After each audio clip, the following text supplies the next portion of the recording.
तर आज आपण बनवूया गाजरचा हलवा. गाजरचा हलवा बनवण्यासाठी मी इथे 2.5 किलो गाजर घेतलेले आहे, तूप, दूध व बदाम. तर आपण आता हलव्याला भाजायला घेऊया. त्याच्यासाठी मोठ्या आकाराची कढई घेतलेली आहे. त्याच्यामध्ये आधी तूप न घालता सर्वप्रथम आपण तेल टाकायचं आहे. तेलामध्ये आधी चांगला मऊ करून घ्यायचा आहे, वरतून तूप टाकायचं आहे.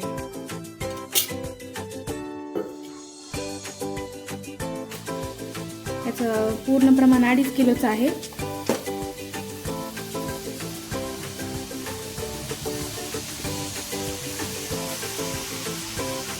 याला कमीत कमी अर्धा किलो साखर लागेल.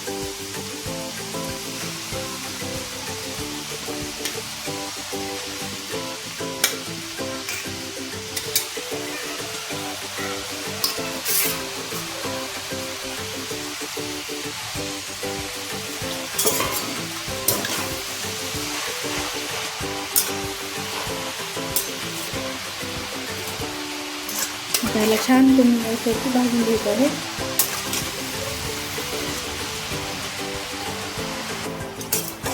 त्याला भाजण्यासाठी खूप वेळ लागतो. त्याची मेन प्रोसेस हे फक्त ह्याला जास्त छान भाजणे हेच प्रोसेस मेन राहते. खूप वेळ लागतो.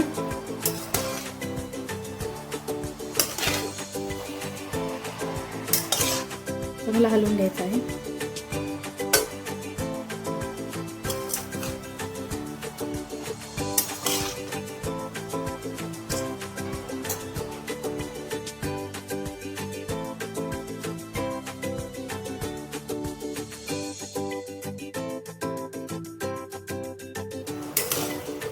याला पाणी सुटलेलं आहे. आता ह्याच्यामध्ये आपण साखर घालूया. छान हलवत राहायचंय, नाहीतर खाली चिटकतो.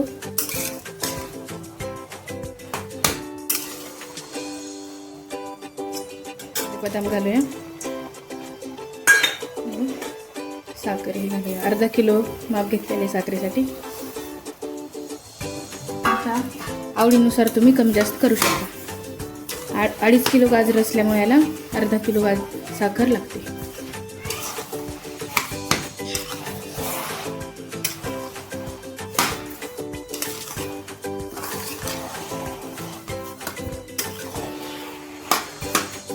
छान हलवून घ्यायचंय. साखर टाकल्यानंतरही छान परतून घ्यायचं.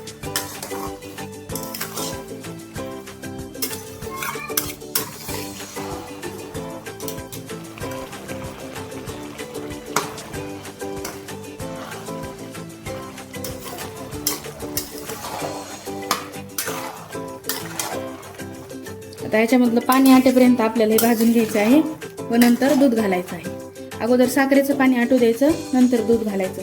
म्हणजे खव्याला छान असा खव्यासारखा टेक्स्चर येते त्याला. तुम्ही बघू शकता खूप कमी झालेलं आहे भाजून भाजून.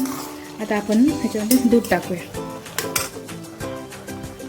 त्यासाठी 1 ग्लास दूध घेतलेलं आहे मी.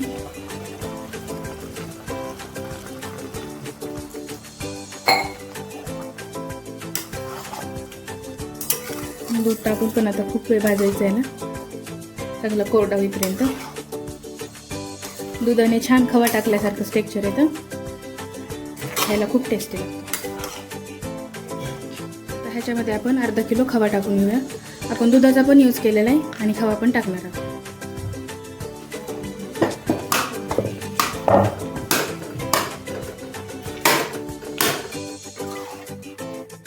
हा चांगला मेल्ट होईपर्यंत भाजून घ्यायचा आहे.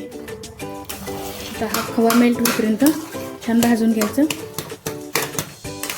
चांगला असा मेल्ट झाल्यावरती कडक कडक असं होतं.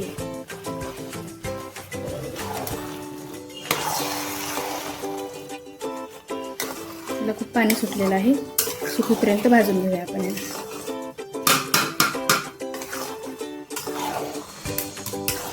याच्यामध्ये तूप टाकूया. तूप कधी पण सगळ्यात शेवटीच घालायचं, त्याची चव मेंटेन राहते. नाहीतर अगोदर तूप उडून जातं.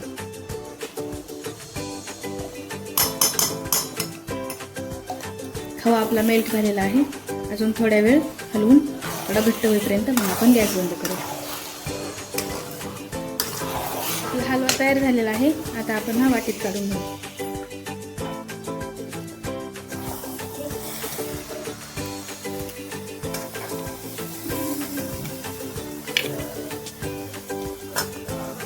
आहे आपला गाजरचा हलवा. बघू शकता. आता थोड्या वेळ फ्रीजमध्ये ठेवून आपण खाऊ शकतो.